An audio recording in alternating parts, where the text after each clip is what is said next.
Hey guys, I'm Erik Soto, global artist for Kat Von D Beauty.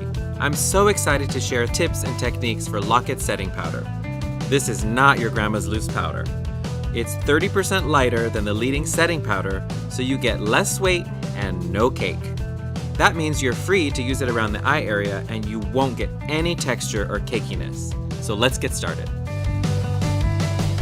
I'm actually using our new precision powder brush. I love to use this under the eye area. So I'm gonna pick up just a decent amount of powder, not too much, and then simply place the powder and push the powder into the skin. And you're gonna see there's a tiny bit of powder residue, and we're gonna leave that side just for a second. I'm gonna go to the other side. With our powder, you don't need to wait a long time. It's just absorbing any excess moisture. So now I'm gonna come in with our loose setting powder brush. So this is the big guy. And what I'm gonna do with this one is just dust off the excess powder.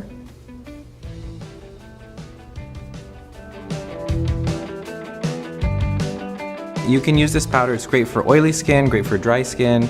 I kind of like to do at first just like a press and roll, just to get the powder into the skin, and then gently just add a little bit around the perimeter of the face. The most amazing thing about this powder, I'm sure you would agree, is that it is for every skin tone, and we have tested it. I hope you've enjoyed learning about Lock-It setting powder. I just know you're gonna love it.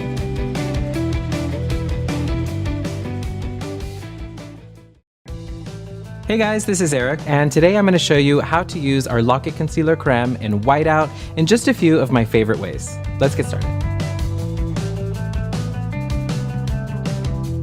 Now I'm going to apply Lock-It Foundation in her color on my palette.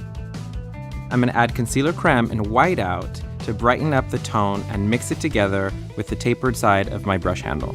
Next, I'm going to apply foundation with the Lock-It Edge foundation brush. Adding Whiteout provides a natural brightening effect. Now I'm going to use Whiteout on the eyelids. Take your Shade and Light eye contour brush and use the light end to start in the center and work your way out, applying in a gentle patting motion to really control where product is going. This is just one coat. This creamy formula is so highly pigmented, you get instant pure white payoff. Then extend the Whiteout along the lower lash line and blend. I'm bringing this all the way into the inner tear duct as well. To amp up the look, I'm layering Metal Crush eyeshadow in Thunderstruck on top of the lid and along the lower lash line. Everywhere, I just applied Whiteout. The white base makes everything just pop, including the metallic sheen of Metal Crush. Whiteout also works as a lip base. Apply it directly onto the lips using a lip brush. It's so creamy and opaque, it covers the lips in one coat. I'm pressing the color on as opposed to swiping so I don't disturb the Whiteout I just applied. Your first layer doesn't need to be perfect. Let it dry, then apply a second coat to lock it in. All right, you guys, I hope you enjoyed today's look, and as you can see how wearable Whiteout can be, so I can't wait to see all of the awesome looks you guys come up with.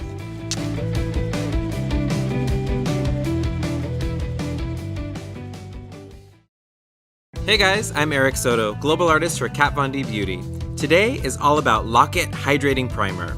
This product is so versatile, you can mix it into your foundation to customize the coverage, blend with Everlasting Liquid Lipstick to create your own cream blush or sheer lip color, and dab it anywhere you want a dewy highlight. So let's get started. First, I'm going to apply Lock-It Hydrating Primer all over the face with a damp beauty blender. Saturate your sponge with the primer so it's consistently hydrating the skin. You don't want to overuse product, so I like to work in light layers. Next, I'm going to mix Lock-It Foundation with Lock-It Hydrating Primer to make the finish really luminous and radiant. Mixing the two formulas together really gives you custom control. For more luminosity and radiance, I simply like to add more primer and a little less foundation. I love that this tapered handle doubles as a mixing spatula, so when I'm on set, I don't have to carry unnecessary tools. Next, I'm going to bounce over the skin with the damp beauty blender. The beauty blender will give me a very soft, focused look. This really makes sure that the texture of the skin always stays natural, yet you still get the coverage you need to even everything out. I'm going to bring the foundation down the neck for a seamless blend. You can also apply a bit of hydrating primer onto the collarbone for a little bit of luminosity. Now I'm going to dab Lock-It Hydrating Primer in places where you would normally highlight for a more dewy glow. Those are a few of my favorite tips for using Lock-It Hydrating Primer. I hope this inspires you to give it a try for yourself. Be sure to share your looks with us on Instagram at Kat Von D Beauty.